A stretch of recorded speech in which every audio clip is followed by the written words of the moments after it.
dear friends. I am Dr. Vinod Pankaj Mishra and you are welcome in my YouTube channel Pankaj Institute of English. So dear friends, I am here.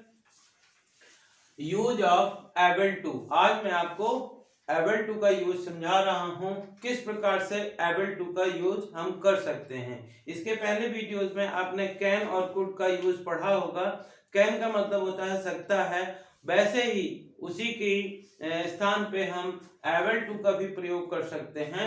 तो सबसे पहले देखते हैं कि able to का अर्थ क्या होता है। एबल टू का अर्थ होता है के योग्य है। एबल टू का अर्थ होता है के योग्य है या सक्षम है या लायक है।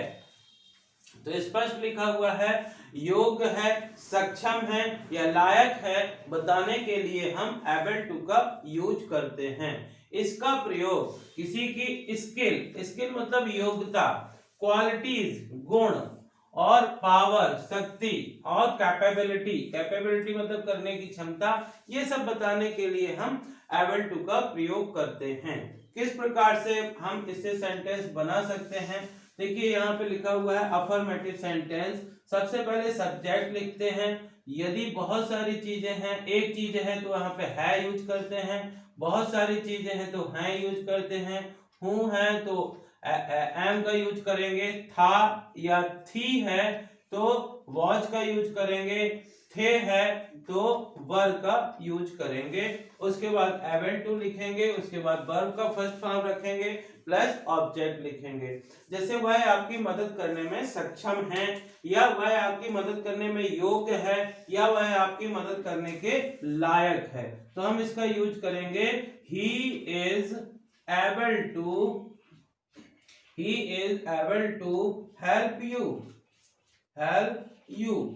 इस प्रकार से कई सेंटेंस बना सकते हैं। वह अंग्रेजी बोलने के लायक है, या वह अंग्रेजी बोलने के योग्य है, या वह अंग्रेजी बोलने में सक्षम है।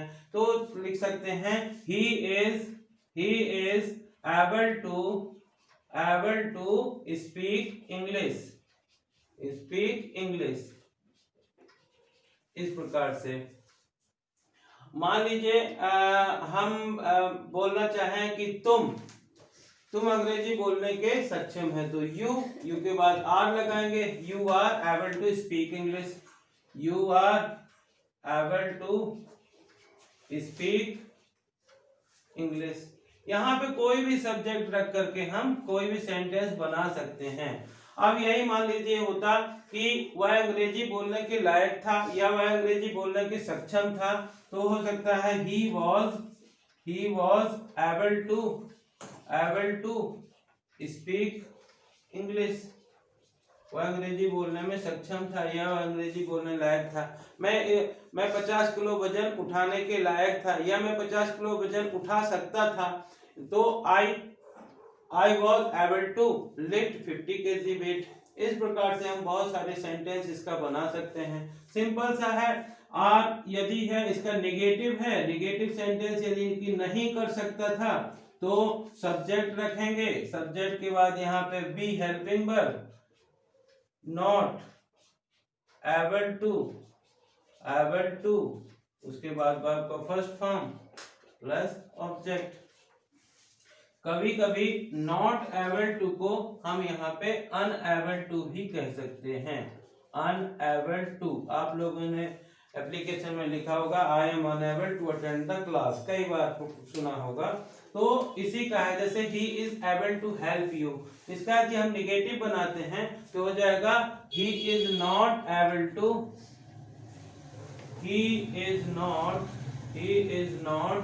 Able to help you. वह आपकी मदद करने के लायक नहीं है। he is not able to help you। he is able to speak English, इसका नेगेटिव बनाएंगे तो he is not able to speak English। he is not able to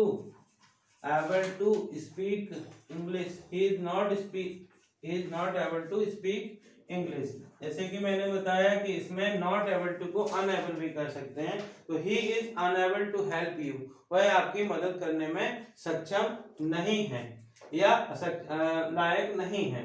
तो इस प्रकार से इसी का जब हम इंट्रोगेटिव बनाते हैं, इंट्रोगेटिव सेंटेंस बनाते हैं, तो हेल्पिंग वर्ब को पहले रख देते हैं, फिर सब्जेक्ट रखते हैं, फिर एबल टू रखते हैं, उसके बाद वर्ब का first form plus object. Object ये होता है इसका structure.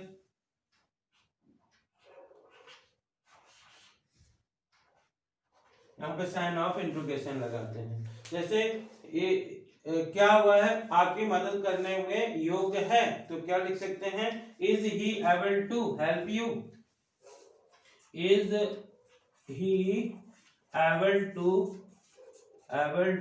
Help you, is he able to help you, इस प्रकार से। इसी का मान लीजिए बनाना चाहिए कि is he able to speak English, is he able to help you, are you able to speak English, क्या तुम अंग्रेजी बोलने में सक्षम हो या क्या आप अंग्रेजी बोलने के लायक हो, are you able to speak English.